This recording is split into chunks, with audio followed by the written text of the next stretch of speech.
તો કેમ છો બધા? પહેલા વિડીયોમાં આપણે જોયું હતું કે શું છે ફૂટબોલ. આજના વિડીયોમાં આપણે જોઈશું કે ફૂટબોલના અગત્યના 5 નિયમો જે કોઈ પણ ફૂટબોલ પ્લેયરને આવડવા જોઈએ. તો પહેલો નિયમ છે આપણો ઓફસાઇડ નિયમ.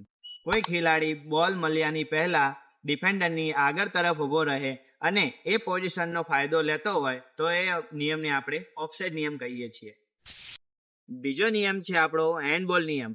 હેન્ડબોલ નિયમમાં બોલ જો તમારા હાથના શોલ્ડર રેશિયોને નીચે સ્પર્શ કરશે તો એને આપણે હેન્ડબોલ ગણવામાં આવશે.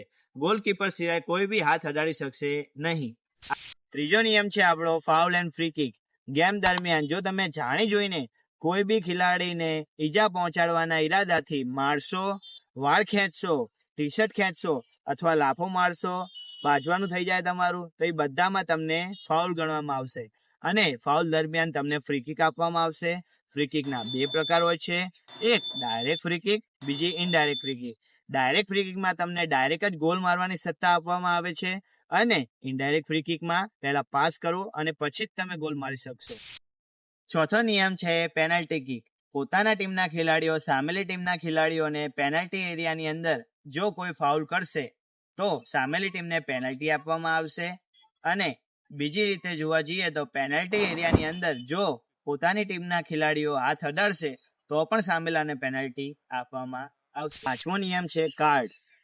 ફૂટબોલની ગેમમાં 2 ટાઈપના કાર્ડ આવે છે, એક યલો કાર્ડ, એક રેડ કાર્ડ. યલો કાર્ડનો મતલબ છે તમને ચેતવણી આપવામાં આવી છે. રેડ કાર્ડનો મતલબ છે તમને ગેમની બહાર બેસાડશે અને ડાયરેક્ટ જ એ ગેમ દરમિયાન તમે રમી શકશો નહીં અને તમારી ટીમને 10 જ ખેલાડીઓ સાથે રમવાનું રહેશે. તો આ હતા ફૂટબોલના 5 અગત્યના નિયમો. તમારા મનમાં કોઈ પ્રશ્ન અથવા તો મંતવ્ય હોય તો તમે કોમેન્ટમાં જણાવી શકો છો અને અમને સપોર્ટ કરવા માટે ફોલો કરો, લાઈક કરો, સબસ્ક્રાઈબ કરો.